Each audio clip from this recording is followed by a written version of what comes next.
ওখানে আপনি থাকতে পারবেন না, ওই শপিং মলে আপনি থাকতে পারবেন না। আপনার মন বলবে যে এখান থেকে চল, বাসায় চল। আপনি বের হয়ে দেখবেন ধুম ধারাক্কা গান বাজছে। ঈদের আগের রাতে গান বাজায় না? আর এখন এই এই এই মানে পচা সংস্কৃতি যে কত বিরক্ত করছে দিন দিন, যেখানে যাবেন সেখানেই ধুম ধারাক্কা গান। আর গান শোনার মানুষের কিছু রুচি থাকে, কিছু গান ছিল না শুনলে তাও কিছুটা ভালো লাগে, তাই না? এমন কেউ নাই যে গান কানে যায় নাই, আছে না? এমন কোনো মানুষ নাই যে গান আসলে কখনো কানে যায় নাই। কানে যাবেই সবারই, কারণ সবাই তো ওপেনলি শোনে। কিছু কিছু গানের অ্যাটলিস্ট কিছু মান আছে, মানে শুনলে মনে হয় ঠিক আছে গান হচ্ছে, যদিও ওটা হারাম। এখন যেগুলো প্লে হয় দেখবেন এমন কিছু মিউজিক, এমন কিছু ধুমধারাক্কা, গানের কোনো জাতি না। মানে শয়তান যে নাচছে ওর পাশে কোনো কোনো কোনো কি বলবো, আসলে কোনো সন্দেহ নাই ওর পাশে শয়তান নাচছে। এমন এমন সাউন্ড, আর যদি যা বলেন ভাই সাউন্ডটা একটু কমায় দেন, পাশে আলেম আছে বা মসজিদ আছে বা নামাজ হচ্ছে, আরো জোরে দিবে সাউন্ড। এদেরকে সামাজিকভাবে প্রতিহত করা দরকার। এদের বিরক্তি এত বেড়ে গেছে, মাঝে মাঝে এমন কিছু দিবস আসে, দিবসগুলো গানের জ্বালা রাত্রে ঘুম হয় না। মুমিন বান্দা এশার নামাজ পড়ে ঘুমিয়ে যাবে, শেষ রাত্রে উঠবে, ও সারা রাত ঘুমই হবে না এই গানের জ্বালায়। বিয়ে হবে দেখবেন ধুম ধারাক্কা গান লাগিয়ে দিয়েছে। একদম একটা ফ্ল্যাটের মধ্যে 10টা পরিবার আছে, ওর কোনো খেয়ালই নাই, ও একাই পরিবার, ছাদের উপর যাবে ধুম ধারাক্কা গান বাজাবে। মাশাআল্লাহ, এই বরকত নিয়ে জীবন শুরু করছে। এই অভিশাপ নিয়ে জীবন শুরু করলে বৈবাহিক জীবন সুখী হবে? তো শয়তানের আনুগত্য দিয়ে জীবন শুরু করেছে। দেখবেন আবার দিয়ে এমন সময় অনেক কিছু কনসার্ট হয়, দেখবেন স্টেজে এমন ভাবে নাচানাচি করে মনে শুয়োর আর বারণ নাচছে। হ্যাঁ, হাদিসে এই শব্দ এসেছে, আমার উপর রাগ করবেন না। নবী সাল্লাল্লাহু আলাইহি ওয়াসাল্লাম বলেছেন, যারা এই উম্মতের মধ্যে মাদককে হালাল করে নিবে, বাদ্যযন্ত্রকে হালাল করে নিবে, এবং যারা নর্তকী নাচাবে এবং মিউজিক্যাল ইনস্ট্রুমেন্টের সাথে এদের গভীর সম্পর্ক থাকবে, একদিন সকালে আল্লাহ পাক এদেরকে বানর আর শুয়োর বানিয়ে দিবে। একদম টাটকা হাদিস, আখিরুজ জামানের হাদিস। পড়ে দেখেন, পড়ে দেখেন। আলেম ওলামাকে জিজ্ঞাসা করেন, হাদিসটা না থাকলে আমার নাম বদলাই ফেলাম। এই হাদিসও আছে। এটা কি ফিজিক্যালি হবে? আমার কাছে মনে হয় না ফিজিক্যালি হবে। আল্লাহু আ'লাম, আল্লাহ ভালো জানেন। আমার কাছে মনে হয় না যে ফিজিক্যালি হয়তো বা হবে না। ইন্টারনালি তারা বানরা শুয়োরের মতো হয়ে গেছে, আমার কাছে তাই মনে হয়। ভিতর থেকে স্বভাবগতভাবে দেখবেন বানরা শুয়োরের মতো করছে। তো কি করবেন? এখানে ঈমান নিয়ে আপনি চলবেন কি? নূর কি জিনিস বোঝাতে গিয়ে আপনাকে এই কথাগুলো বললাম। আপনি 10টা দিন ইতিকাফ করে তারপরে এই পরিবেশে যান, আপনি আল্লাহর নূর নিজেই বুঝতে পারবেন। আল্লাহর নূর কি জিনিস, আধ্যাত্মিকত্ব কি জিনিস। আপনার কাছে এগুলো ভালো লাগবে না, আপনার মন, আপনার কান শুনতে চাইবে না, আপনার চোখ দেখতে চাইবে না। আর এগুলোতে থাকতে থাকতে থাকতে থাকতে যদি এগুলোকে স্বাভাবিক মনে হয়, তাহলে বুঝবেন আপনার কলবে নূরের ছিটা ফোটাও নাই, কলব আগেই মরে শেষ হয়ে গেছে। এখন আমাদের কলব এই অবস্থায় আছে। আমাদের চারপাশে এগুলো দেখছি না, গান বাজনা, বাদ্যযন্ত্র, মাদক, বেহায়াপনা, অশ্লীলতা, বেপরদামি, পর্নোগ্রাফি, ব্লু ফিল্ম, সব তো দেখছি নিত্যদিন, প্রতিদিন দেখছি। এগুলো দেখে যেহেতু আমাদের মনের মধ্যে কোনো রিয়াকশন আসে না, বুঝতে হবে মন কিন্তু নাই, dead. We living with a dead heart. আমরা একটা মৃত হৃদয় নিয়ে ঘুরছি আর কি, আর কিছু না। এখন এই হৃদয়ে ঝাঁকি দিবে কিভাবে? এই অবস্থায় মৌত আসলে কি হবে? মৌতের কষ্ট খুব বেশি হবে। মৃত কলব অবস্থায় যদি মৌত চলে আসে, তাহলে মৃত্যুর যন্ত্রণাটা খুবই কঠিন হবে। কত কঠিন হবে আমি একটা হাদিস দিয়ে বোঝাচ্ছি।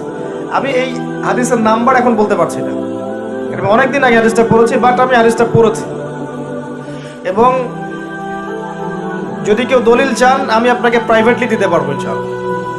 কোনো একজন নবী আল্লাহকে বলেছিলেন যে আমি বারজাখের মানুষের সাথে যোগাযোগ করতে চাই। কেমন আছে বারজাখ পর্যন্ত, পরকালে বারজাখের মানুষ কিরকম আযাব, কিরকম শাস্তি ভোগ করছে, আল্লাহ আমি একটু দেখতে চাই।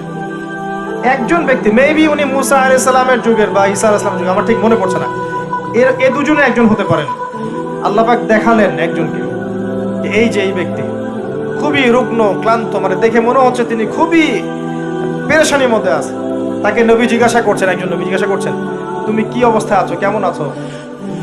সে বলছে যে আমার মৌত হয়েছে আজকে থেকে 1000 বছর আগে। আমার মৌত হয়েছে আজকে থেকে 1000 বছর আগে, এখন পর্যন্ত মৌতের যন্ত্রণা আমার যায় নাই।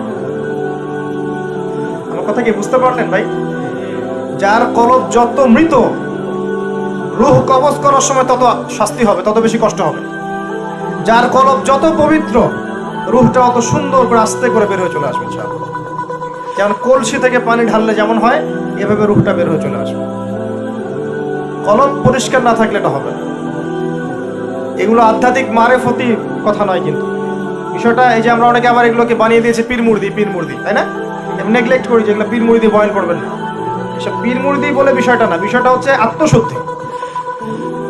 আর একজন পীর যদি একজন মানুষকে আত্মশুদ্ধির পথে নিয়ে যেতে পারেন, বিষয়টা কখনো খারাপ করে দেখার কিছু নাই। একজন মানুষ যদি আরেকজন মানুষকে আত্মশুদ্ধির পথে নিয়ে যেতে পারেন, এটাকে খারাপ করে দেখার কিছু নাই। হ্যাঁ, এগুলোর নামে আমরা অনেক কিছু তৈরি করেছি যেগুলোর হয়তো অস্তিত্ব নাই। এটার নামে আমরা অনেক কিছু তৈরি করেছি, নিজেরা বানিয়ে নিয়েছি। এগুলো হয়তো আপনি বলতে পারেন যে হ্যাঁ, এগুলো সুন্নাহসম্মত হচ্ছে না ইত্যাদি, কিন্তু আত্মশুদ্ধির এই প্রক্রিয়াটাকে আপনি ডিসকারেজ করতে পারেন না। আর আত্মশুদ্ধি আল্লাহওয়ালা মানুষের কাছে না আসলে হবে না। আত্মশুদ্ধির এই বিষয়গুলো এই কিছু কাজ করা এবং কিছু কাজ বর্জনের সাথে জড়িত আছে। আবারও বলছি, এই বিষয়গুলোতে জড়িত থাকলে আপনি আত্মশুদ্ধি পাবেন না। যেমন মাদক, পর্নোগ্রাফি, হারাম মেয়ের সাথে জেনার সম্পর্ক, হারাম বান্ধবী, হারাম অ্যাফেয়ার্স, সুদের সাথে সম্পৃক্ত থাকলে, মনে রিয়া থাকলে, অহংকার থাকলে, গীবত তহমত করলে, এই ধরনের কাজ, বেপরদামি বেহায়াপনার মতো থাকলে, মিউজিকের সাথে থাকলে, জুয়ার সাথে থাকলে, বা এই দুনিয়ার জীবনটাকে খেলতামাশার মতো গ্রহণ করেছেন, আল্লাহর হুকুম আহকামে পরোয়া করছেন না, আজকের দিনটা এনজয় করে নিন, কালকের কি পাতা, এমন আকীদা আদর্শ যারা বিশ্বাসী, এদের মনের মধ্যে আত্মশুদ্ধি আসবে না।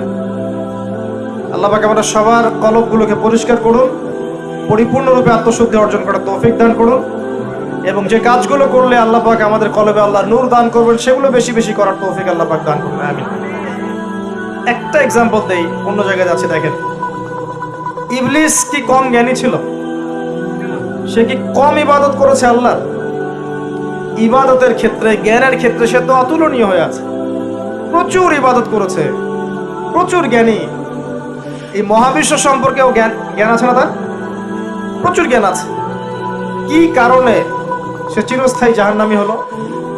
একটা আদেশ লঙ্ঘন করেছে। এই তো একটা আদেশ তো আদম আলাইহিস সালামও লঙ্ঘন করেছে। তাকে বলা হয়েছে গাছের কাছে যেও না, আমাদের পিতা ভুল করে গাছের কাছে চলে গেছে। এটাও তো একটা অন্যায়, তাই নয় কি? এটা তো আল্লাহর আদেশকে লঙ্ঘন করা হলো।